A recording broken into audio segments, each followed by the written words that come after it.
सी पिछले पाप से और हर चर्चा न सुहाए, और जैसे जुर के ताप से भूख विदा हो जाए। प्रेमी भक्तों, ये कोई हल्का विषय नहीं है। अभी आपकी समझ में नहीं आ रहा है तो ये आएगा उस समय जब आपकी अवस्था पूरी हो जाएगी, 80, 90, 100 साल की उम्र हो जाएगी, मरने का समय आएगा, शरीर जर्जर हो जाएगा, बैठने को समय नहीं होगा, आंखों में सुनने की शक्ति, देखने की शक्ति नहीं होगी, कान सुनेंगे नहीं, शरीर में झुर्री पड़ जाएगी। तब एक दिन याद आएगा कि मैंने भगवान का नाम नहीं लिया। और एक बात सीधी सीधी बात है, आपकी समझ में बहुत बढ़िया आएगी। मैं वेद सुनाऊं, वेदांत सुनाऊं, श्लोक सुनाऊं, आपकी समझ में नहीं आएगा। एक बहुत बढ़िया बात सुनाऊंगा, तुम भी सुन लेना और अपनी जो भी सहेली है, सखी है, सबको सुना देना। व्यास जी से एक बात सुन के आए आज, बड़े व्यास जी ने बताई है। एक लड़की ने बड़ी बूढ़ी अम्मा से करी, अम्मा नमस्ते। अम्मा ने कहा, बड़ी उम्र हो बेटा। लड़की थी बहुत बुद्धिमान, बोली माँ फिर मैं बड़ी हो जाऊंगी, बड़ी उम्र हो जाएगी तो क्या होगा। विमलेश विमलेश विमलेश, अब ये कथा है, मेरे लिए 5 मिनट मिला है, आप अलग हटाइए भैया के लिए बात। अब मेरी 5 मिनट का सत्संग सुन लीजिए। अब विमलेश कहाँ मैं बोल रहा था, जरा बताइए। भागवत की कथा हो, राम कथा हो, गीता की कथा हो, सत्संग हो, उसमें ऐसा समझे जैसे भूख लगने पर हम लपालप खाते हैं, न देखते हैं न सुनते हैं, भूख के मारे परेशान होते हैं, लपालप खाते जाते हैं। अभी हमको सत्संग की भूख नहीं है, हमें अभी तड़प नहीं है। अभी हमें पता है कि हमारे शरीर में जहां बीमारियों का अटैक हो रहा है, अगर किसी को कैंसर हो गया और कैंसर के मारे पीड़ित है और डॉक्टर ने लाइलाज कर दिया है, उसके लिए पूछो कि अब क्या है उसके जीवन की। तो लड़की कह रही है, माताजी नमस्ते। माताजी कह रही है, बड़ी उम्र हो बेटा। लड़की बोली, फिर क्या होगा। इतना कहने के बाद माताजी ये कहती है, पढ़ेगी लिखेगी विद्वान होगी, सर्विस लगेगी। फिर लड़की ने बोल दिया, फिर क्या होगा। माताजी बोली बड़ी बूढ़ी कि फिर तेरी नौकरी लग जाएगी, तू बड़ी हो जाएगी, तेरी शादी की उम्र हो जाएगी, फिर वरना आएगा, तेरी शादी हो जाएगी, और फिर क्या होगा। ससुराल घर जाएगी, ससुराल में रहेगी, फिर क्या होगा। धीरे धीरे बच्चे होंगे, बच्चे होने के बाद में पढ़ने जाएंगे, फिर क्या होगा कि फिर एक दिन बड़े बड़े बालक हो जाएंगे तो तू जो है सास बन जाएगी। फिर क्या होगा, फिर तेरे जो बच्चे हो जाएंगे, फिर वो हो जाएंगे, बच्चों की नातिन की शादी होगी, फिर तू ददिया सास बन जाएगी। फिर क्या होगा कि ददिया सास बनने के बाद में फिर नंबर बिगड़ेगा, फिर जो है दांत खत्म, चले गए दांत निकल गए, सफेद बाल, शरीर में झुर्री कि वही अंगना वही दे हरी, और वही पिया को गाम, और बहुअर कहते ही आज पढ़ो डुकरिया नाम।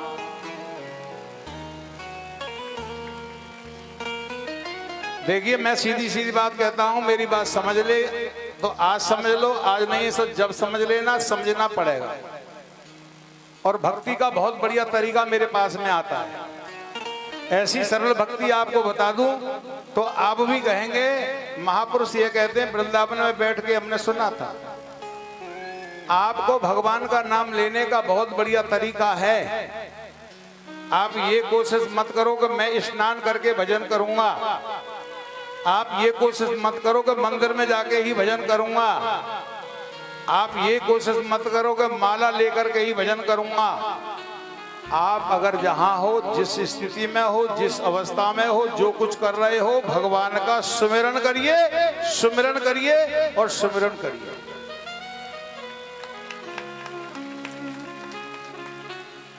जिसके पास में जो नाम है, देखिए राम क्या है, ये कथा क्या है, राम। ये कथा क्या है? राम। रा से हो गई राधा, रा से हो गया राधा और मां से हो गया माधव। ये किसकी कथा है? राम की भी है और राधा माधव की भी कथा है। अब सुनिए इस तरीका। अगर तुम बर्तन धो रहे हो तो जप करिए, अगर तुम खाना बना रहे हो तो जप करिए, अगर तुम रास्ता में चल रहे हो तो जप करिए, अगर तुम किसी प्रकार से सो रहे हो सोते सोते सिमरन करिए, जग रहे हो जगते जगते सिमरन करिए, पी रहे हो पीते पीते सिमरन करिए, खा रहे हो खाते खाते सिमरन करिए। इससे बढ़िया कोई भी भगवान का सिमरन करने का तरीका है नहीं।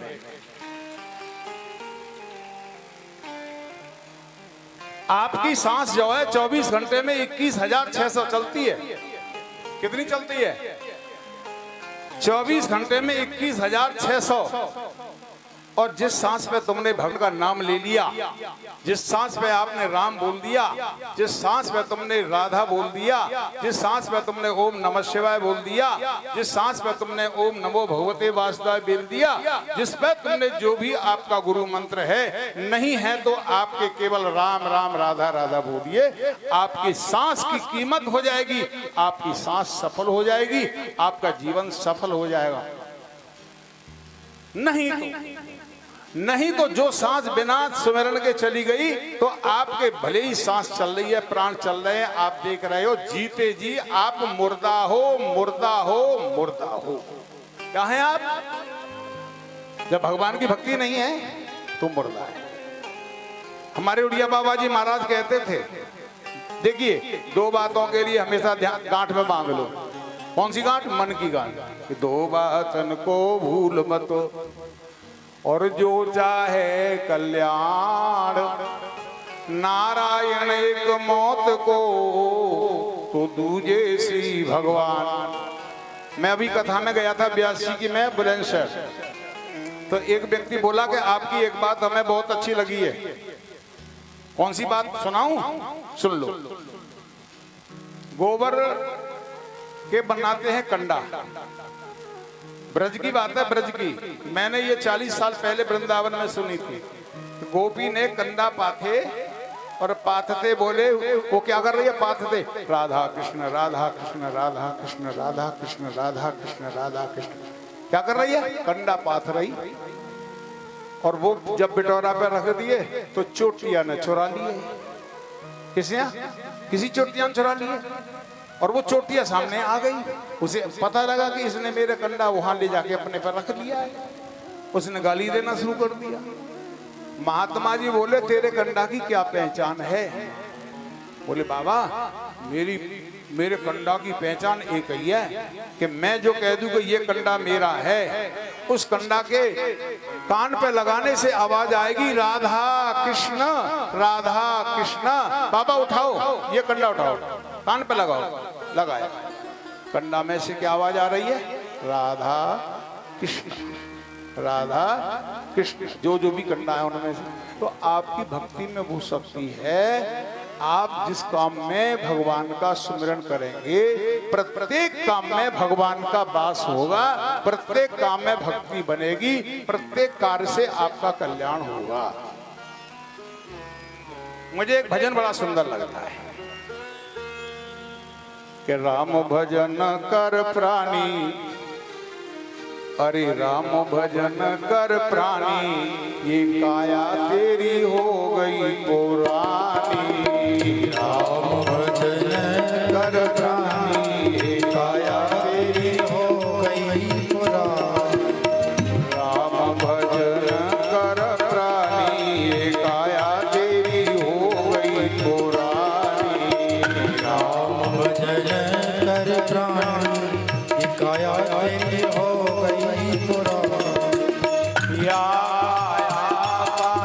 कोई न ठिकाना, या कोई न ठिकाना। एक दिन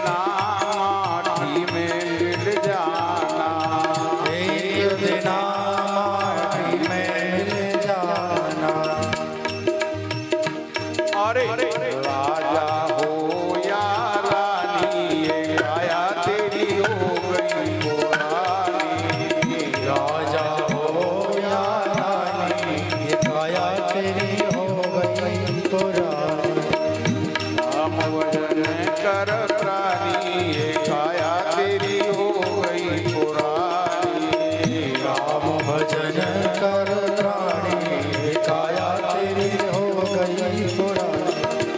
हार जड़े जैसे बन की लकड़िया, हार जड़े जैसे बन की लकड़िया।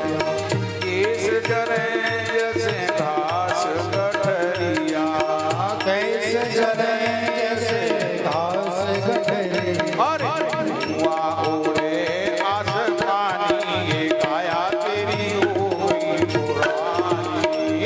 धुआं उड़े आसमानी ये काया तेरी हो गई पुरानी। जो तू चाहे पार उतरना, जो तू चाहे पार उतरना। जो तू चाहे पार उतरना, जो तू चाहे पार उतरना। श्री सतगुरु की ले ले शरणा, श्री सतगुरु की ले ले शरणा। हो जा आत्म ज्ञानी ये काया तेरी हो गई पुरानी। हो जा आत्म ज्ञानी ये काया तेरी हो गई पुरानी। राम भजन कर प्राणी ये काया तेरी हो गई। वृंदावन बिहारी लाल की। देखिए बस एक ही बात कहूंगा, एक होता है ज्ञान, वो होता है शास्त्र का, वेद का, उपनिषद का, पुराण का, और एक होता है अनुभव का ज्ञान। क्या होता है? अनुभव का ज्ञान। तो किसी जमाने पर हमने केवल शास्त्र का ज्ञान किया था, किसी जमाने में हमने वेद का ज्ञान किया था, किसी जमाने में भागवत का ही ज्ञान था। अब हमारे लिए जो हम कह रहे हैं वो संसार का भी ज्ञान है और अपना निजी का भी ज्ञान है, और अपने हृदय में ठाकुर जी की कृपा से पूरा वैराग्य वैराग्य वैराग्य, और यही मन चाहता है। आज मेरे लिए केवल कथा अगर करनी पड़ी है भागवत की,